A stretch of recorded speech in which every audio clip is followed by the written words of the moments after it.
Bon, maintenant, on a tous les impédances. Je reprends là, on dit R, c'est résistance. Résistance. XL et XC ou XC, réactance. D'accord? Inductive ou capacitive. Tandis que Z, c'est impédance. Pour englober tout ça, réactance ou résistant, on baptise l'ensemble impédance. Et l'impédance peut être purement résistive ou capacitive ou inductive. Voilà. D'accord? Si l'impédance finale, on trouve J est égal à Z est égal à moins J, par exemple. Ça, on sait, c'est un condensateur, c'est capacitif. L'impédance est capacitive. Tandis que si on trouve Z est égal à 2J, par exemple, ça c'est inductive. Impédance est inductive. Et enfin, si on trouve Z est égal à 2, 5, 3, par exemple, un réel, et ben l'impédance est résistive. D'accord? Voilà, c'est juste une précision. Z, c'est pour impédance qui englobe tout. Ici, l'impédance est purement résistive parce que là, il n'y a pas de déphasage, il n'y a pas de phase, c'est 0. Ici, c'est idem, c'est R. Tandis que là, c'est un moins, là, un signe moins. Z, c'est un condensateur. D'accord? Et Z, BCO, là, BCO, c'est un condensateur. Non, c'est pas entre condensateurs, on verra ça après. D'accord? C'est pas moins 90 ni plus 90. Et là, c'est ni inductif ni capacitif. On verra ça au fur et à mesure. D'accord? Bon, maintenant, il suffit d'utiliser le pont diviseur de tension pour en déduire la tension VA1 et VA2 aux bornes des deux éléments résistifs, c'est-à-dire la tension, le potentiel au point B et celui au point C. D'accord? Une petite remarque, pour utiliser la formule des ponts, il faut faire très attention. Là, pour calculer VA1 par exemple. VA1,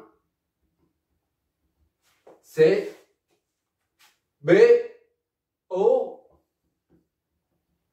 ZBO, c'est la combinaison en parallèle. C'est tout ça.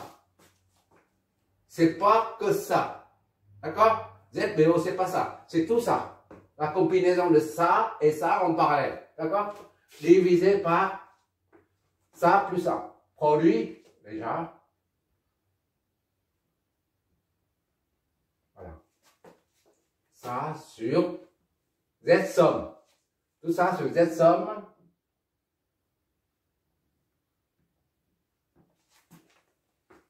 C'est-à-dire tout ça sur ça plus ça. C'est-à-dire là, Z somme.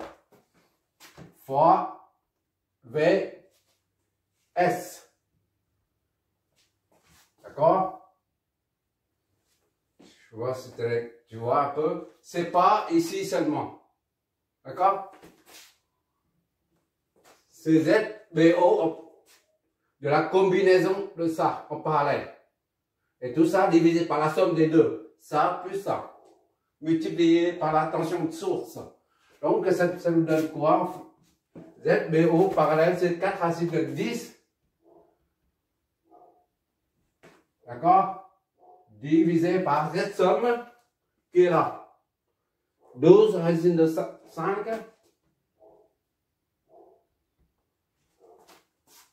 Moins 63. Virgule 435 degrés.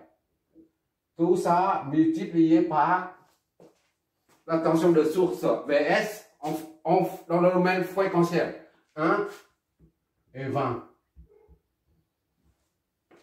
Qu'est-ce que ça nous donne?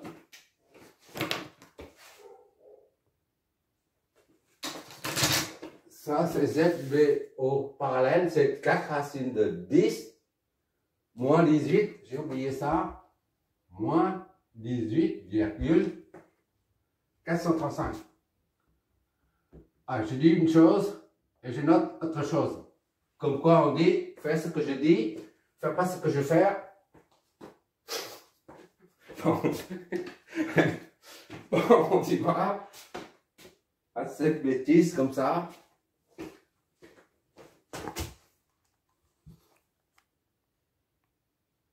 Voilà. Ça donne ça. On va convertir ça en module des phases. Racine de 2 sur machin. Bon. On va mettre en décimale en plus pour voir ce que ça donne. Ah bon, on laisse ça comme ça. V1 est égal à racine de 2 sur 3. 65 degrés. Ça, c'est en volts.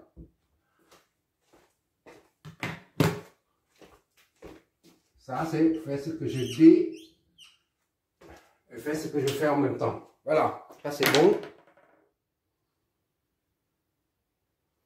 Et maintenant, pour la tension VA2, on fait la même chose. On peut éventuellement, au lieu d'avoir le résultat net comme ça là, on peut exprimer VR1 pour pouvoir modifier. Au cas où on modifie la tension d'entrée, ça va modifier tout ça. C'est pour ça on peut mettre ça est égal à 4 racine de 10 moins 18,435 degrés. D'accord? C'est toujours la même chose, divisé par 2 racine de 5, moins 63, 435 degrés, fois, tout ça, fois VS. D'accord? On exprime ça, VR1, en fonction de VS. D'accord? C'est beaucoup mieux comme ça. Ou VR1 est égal à, on fait ça, divisé par ça, et on garde VS. Pour le cas où on fait varier VS, d'accord? Et VR1 va varier en même temps. Qu'est-ce que ça donne? On enlève l'autre, ça fait un OK. Voilà, j'ai enlevé 1, 20. 1 et 20, d'accord? Ça donne ça. Maintenant, on met sous forme de module et phase. 45. D'accord? Au lieu de 65. Racine de 2 sur 3. Racine de 2 sur 3 et 45 degrés. Tout ça fois VS.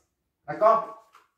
Avec VS, est égal à ça là, on aura ça. V1. Pour et ça, c'est en littéral. D'accord? On met les deux formes. Comme ça, on peut comparer après. Maintenant, pour VR2, là, on a ici, je détaille un peu. Ici, c'est C2.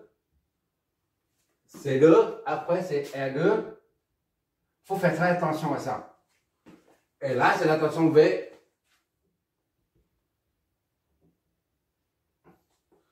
On enlève la résistance pour mieux voir V1.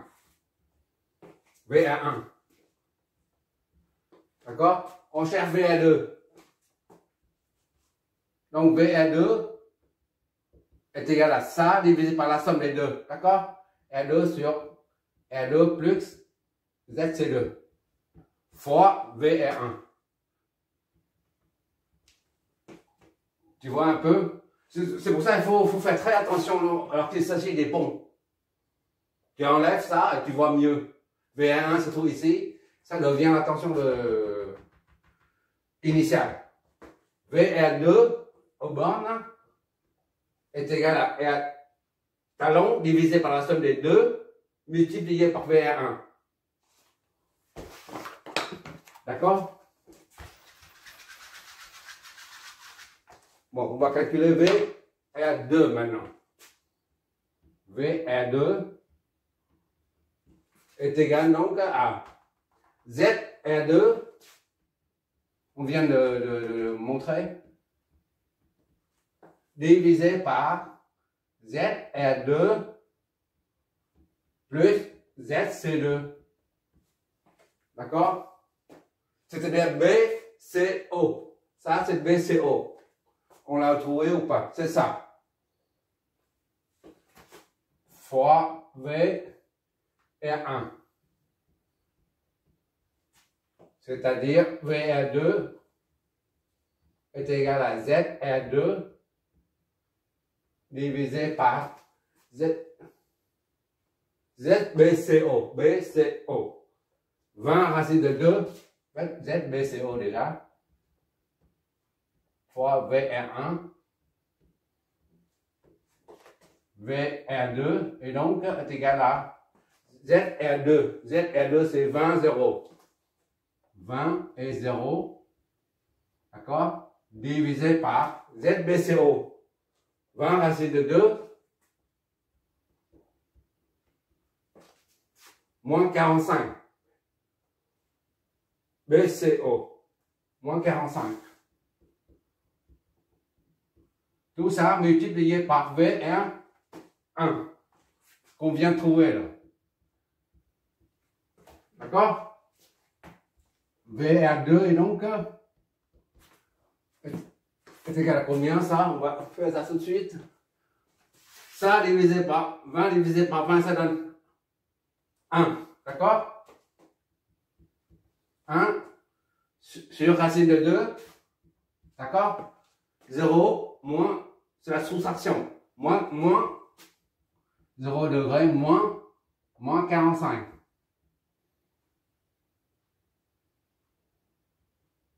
Voilà. D'accord? Fois VR1. D'accord? Donc 1 sur racine de 2, multiplié en haut racine de 2, en bas c'est 2. Et 45 degrés VR1. VR1, oui c'est ça. VR1. Voilà. VR1 c'est, en remet, VR1 c'est ça. Multiplié par V racine de 2 sur 3, 45. D'accord? VS. D'accord? Ça, c'est ça. Et on remplace VR1 par ça. Ce qu'on vient de trouver en haut. Donc, qu'est-ce que ça nous donne? On prend les deux amplitudes, la multiplier ensemble.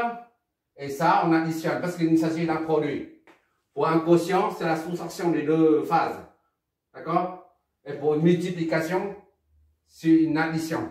Soit VR2 est égal à racine de 2 fois 2, racine de 2 serait 2. 2 divisé par 2, ça donne 1. Donc 1 tiers. Et ça, plus ça fait 90. D'accord? Fois VS. Voilà.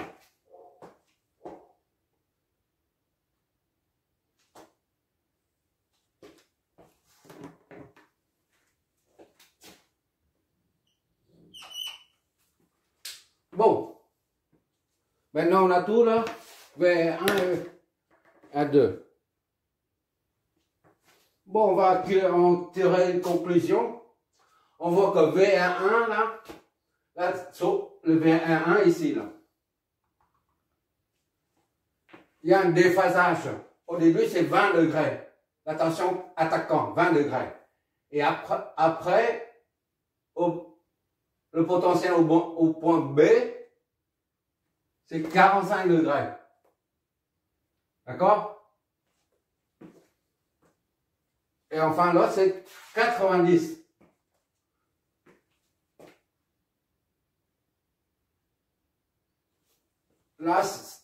le circuit en amont de BO crée un déphasage de 45 degrés. D'accord? Et puis après, là, c'est ce condo qui génère un autre déphasage de 45 degrés encore. Ça fait 90. D'accord? Celui-là. Un deuxième condo qui crée un 45 degrés encore. C'est la raison pour laquelle on trouve ici 90 degrés de déphasage. Ça, c'est la tension source. C'est toujours la tension source. D'accord? Et l'amplitude, racine de 2 sur 3, c'est 0,47. D'accord? 0,47, ça a diminué. Tout à l'heure, au début, c'est 1. L'amplitude, c'est 1. VS, c'est 1. D'accord? Mais ici, là, c'est 0,47 seulement. Et après, 0,3 seulement. 1 sur 3, 1 tiers, c'est 0,3. C'est-à-dire que, non seulement, en passant par le circuit, on dit ça, passer par le filtre, en passant par le filtre, le signal est déphasé. 45, après, c'est 90. Et de plus, il y a une diminution de l'amplitude. D'accord? VR1, l'amplitude de VS, tu te remplaces dedans, tu verras. Là, comme ici, on remplace VS par 1, 20, comme en haut là. D'accord? Qu'est-ce qu'on trouve, nous? On trouve ça. V1, VR1 est égal à racine de 2 sur 3, 65. D'accord? Quand on remplace VS par son module de phase 1, 20, ici, on trouve ça, tout à l'heure. D'accord? Ça fait 0,417 et 65 degrés. Tandis que celui-là, on remplace dedans VS2 est égal à 1 sur 3, 70, 90, je veux dire, fois 1 et 20. On remplace VS par ce module, qu'est-ce que ça nous donne?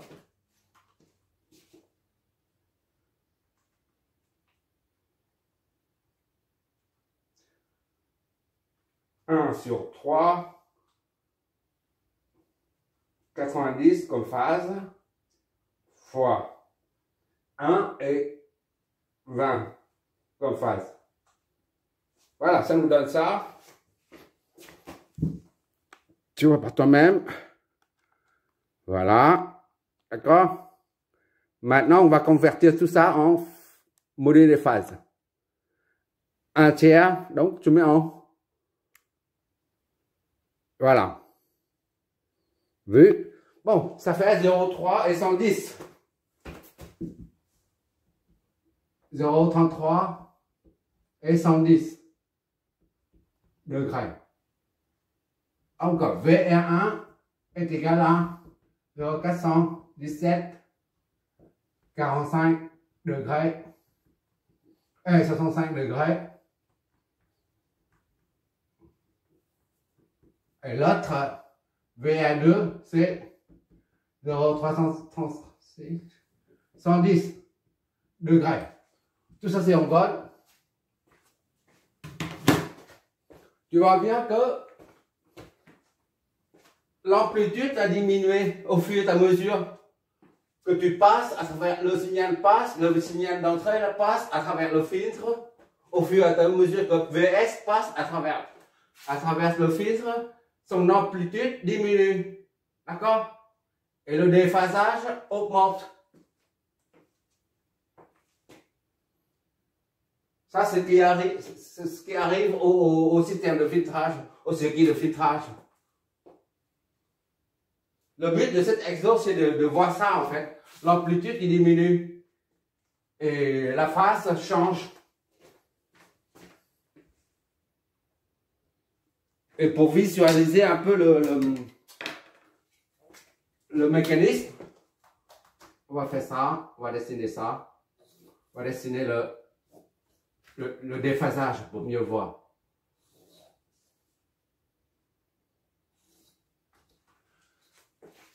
VR1, ça c'est VS, d'accord, VS c'est ici. VS est en bas.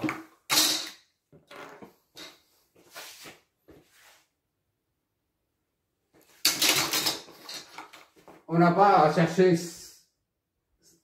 la valeur de VS, ni le module, ni la phase de VS. Supposons qu'on a VS qui commence à 0 là. D'accord? À 0 degré. VS, il est là. Voilà. Ça, c'est VS. Et après, on a VR1 qui est en fonction de VS. D'accord? 0 degré ici, là. Il faut tourner 45 degrés. Voilà. C'est 0,4. À peu près ça. 0,4. Voilà. Ça, c'est VR1 qui est égal à racine de 2 sur 3, 2 avec phase 45. D'accord? Et VR2, c'est toujours en fonction de VS. C'est 90. C'est là. 90, mais beaucoup plus petite. Un peu plus petite. Voilà. Là, c'est VR2. Qui est égal à 1 tiers de 90 degrés. Ici, là, 45 degrés. Ici, là, 45. Et après, c'est là, 90.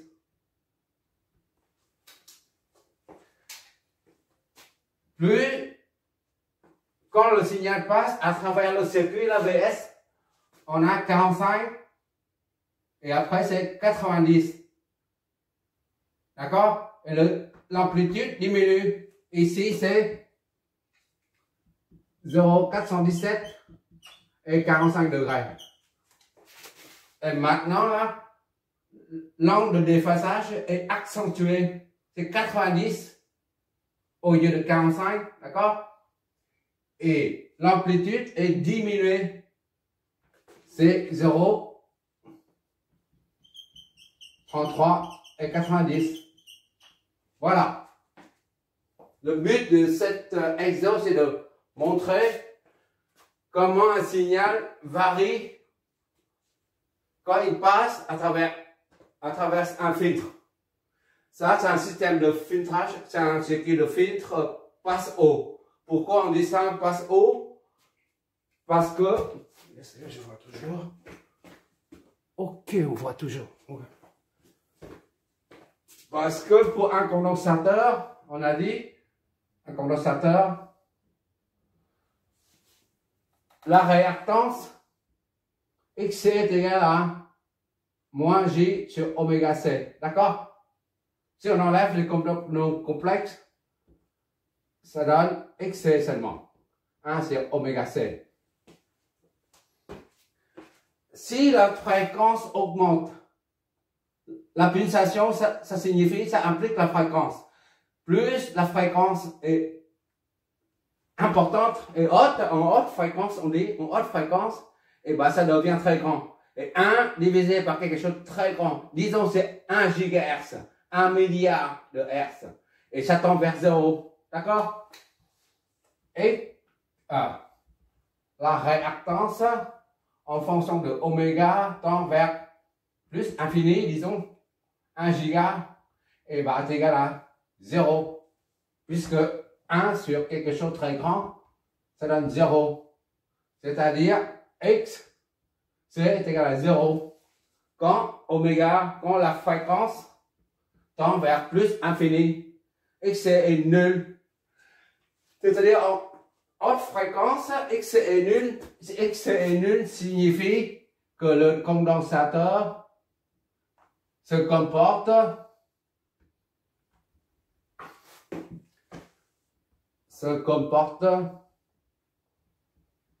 comme un simple fil conducteur. C'est un court-circuit. Un condensateur devient égal à un simple conducteur quand oméga étant vers plus infini. Donc, toute la tension, quand oméga, quand la fréquence augmente, le condensateur est court-circuit à cette borne, comme ça là, et toute la tension, il n'y a plus de chute de tension à ce niveau. Toute la tension se retrouve ici, VS se retrouve là. Et de même, ça aussi devient zéro court-circuité, et la tension ici se retrouve là, et ensuite se retrouve là. C'est-à-dire, se retrouve à la sortie. En haute fréquence, ça passe, c'est pour de l'entrée à la sortie, la tension d'entrée, la tension de source, en haute fréquence, passe à travers le filtre sans être affecté par quoi que ce soit. Il passe, donc l'amplitude ne sera pas diminuée. C'est pour ça que, c'est-à-dire, la tension, l'amplitude passe à travers le fil intégralement. L'amplitude de la tension de sortie reflète celle de l'entrée. Voilà. C'est pour ça qu'on dit le filtre, ça c'est un filtre passe haut. Toute la tension de source passe à travers le filtre. Il n'y a pas de diminution comme ici là. Ça diminue et ça diminue davantage. Par contre, quand la fréquence augmente, et ben, tu te retrouves à la sortie, ce ne sera pas 0,3 ni 0,4, mais ce sera amplitude de sortie là, V R2 est égal à l'amplitude est égal à 1, puisque ici c'est 1 là. 1. Tu retrouves tel quel 1. En haute fréquence, on retrouve le signal d'entrée à la sortie. C'est pour ça on dit c'est un filtre passe haut. Et graphiquement, ça, tu vois comme ça si tu dessines. On fera tout ça, on fera tous les filtres le moment venu. Voilà. Ça, c'est les fréquences. Là, c'est l'amplitude. L'amplitude du signal.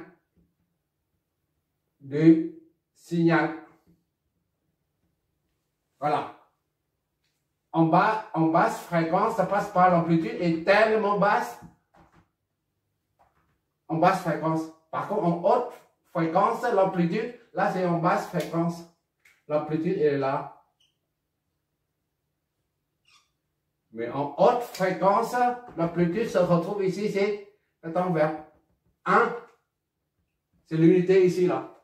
En haute fréquence, on obtiendra une amplitude qui est égale à l'unité là, à 1. Si c'est l'amplitude qui était là à 25, l'amplitude du signal d'entrée est 25, et ben tu retrouves 25 à la sortie. Là, ce graphe correspond à un circuit de filtre passe haut. D'accord? Mais nous, on n'est pas là pour étudier, on n'étudie pas encore les filtres. C'est juste le circuit pour voir un peu le déphasage et les amplitudes qui varient à cause des éléments réactifs. En l'occurrence, ce n'est pas des bobines inductives, mais ce sont des condensateurs. J'espère que tu vas bien maîtriser le calcul des impédances en nombre complexe et mettre sous forme de module de phase, c'est-à-dire sous forme polaire. C'est où, attention, ah oui, une tension, c'est en phaseur, ça existe. Un courant, ça existe en phaseur. Par contre, une impédance, on ne peut pas appeler une impédance un phaseur. Il y a une discussion virulente là-dessus. Il y en a qui disent ça c'est un phaseur, parce que c'est exprimé sous forme de module de phase, c'est un phaseur. D'ailleurs, on a trouvé dans les 3 premières vidéos concernant le phaseur, les réactances capacitive et inductive, on a prouvé que V sur I le phaseur de V sur le phaseur de I pour une inductance. Pour une bobine, c'est J oméga C, I ou J oméga L. Et pour un condensateur, on a I sur V sur J, c'est égal à 1 sur J oméga C. D'accord? Et là, J oméga L, c'est le rapport des deux phaseurs. 1 sur J oméga C, c'est aussi un rapport du phaseur tension sur phaseur de courant. On a trouvé ça en prenant la dérivation des deux tensions et courants. D'accord? Et c'est pour ça qu'il y a les partisans qui pensent, qui disent, qui affirment que les réactances capacitives ou inductives sont des phaseurs. D'accord? Or, c'est pas un phaseur, à mon avis, hein, parce que je raisonne d'une autre façon, là. Là, on dit un phaseur parce que ce sont des phaseurs. Or, à mon avis, je n'ai pas la vérité, bien sûr. Hein. Je raisonne d'une autre façon. J oméga L est égal à un phaseur tension sur phaseur de courant. D'accord? Et 1 sur J ou 1 sur J oméga C moins J sur oméga C est égal à V aussi sur I. D'accord? Or, si tu dis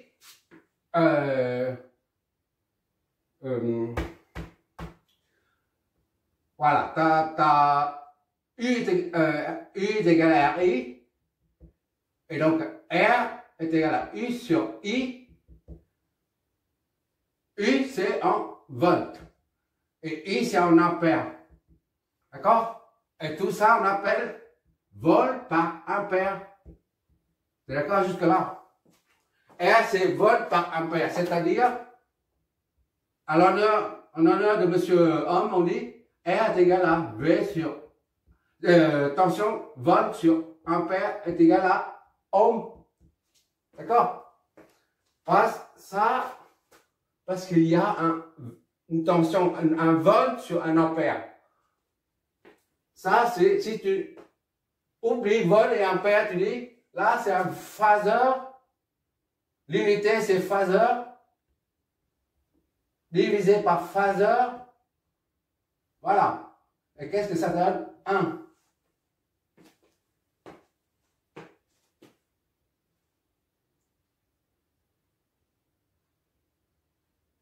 Alors, ça, si tu dis ça, il n'y a plus d'unité. Impédance divisé par impédance. Impédance 1 divisé par impédance 2. D'accord? On oublie les noms complexes, c'est-à-dire ohm sur ohm. C'est-à-dire l'unité, c'est ohm sur ohm. Des ohms sur des ohms, ça fait pas d'unité, c'est l'unité. C'est 1. D'accord? Et ça, il n'y a pas d'unité, il n'y a pas de ohm, ni volt, ni quoi que ce soit. C'est juste un nombre. Ou c'est pas un scalaire, c'est pas un scalaire. Oui, c'est un scalaire, Non, on ne peut pas appeler ça un scalaire. Voilà. Pour revenir à ce qu'on dit tout à l'heure, il y en a qui affirment, il y a une discussion virulente là-dessus. Comme quoi, ça c'est un phaseur. Et pour moi, il n'y a pas de phaseur. Le phaseur, c'est un nombre complexe qui dépend de la fréquence. C'est pas un phaseur. Voilà. Et tu appelleras ça comme tu veux. Chacun sa sauce, du moment qu'on arrive à résoudre le problème des circuits. On sait trouver comment faire pour trouver la tension à ce niveau, connaître son amplitude. Mais sinon, chacun sa sauce, on appelle ça. Moi, je sais pas comment ça s'appelle, mais je dis c'est pas un phaseur. Personnellement, d'accord? Si on raisonne avec l'équation des unités, phaseur sur phaseur, eh ben, il n'y a plus rien. On verra ce problème-là au niveau des cos phi. Cos phi. Voilà. le facteur de déplacement. Facteur de déplacement. Ça aussi, il y a une discussion virulente là-dessus aussi. Il y en a qui disent c'est cosinus phi, c'est le facteur, normalement, là, qu'on contrôle. Et l'autre qui dit c'est facteur de déplacement. Lorsqu'il y a triphasé, alors ça change tout, du tout à tout. Le triphasé intervient, lorsque le triphasé intervient, alors ça change tout de tout à tout. Donc, c'est sur ça, il y a un problème à ce niveau. Et après, un problème à ce niveau-là aussi. Voilà. Mais nous, on ne cherche pas midi 14h, on applique, on trouve le résultat. Nos résultats doivent correspondre à ce que les simulateurs nous donnent. Nous ne sommes pas des inventeurs. Nous, on applique, on essaie de comprendre de notre mieux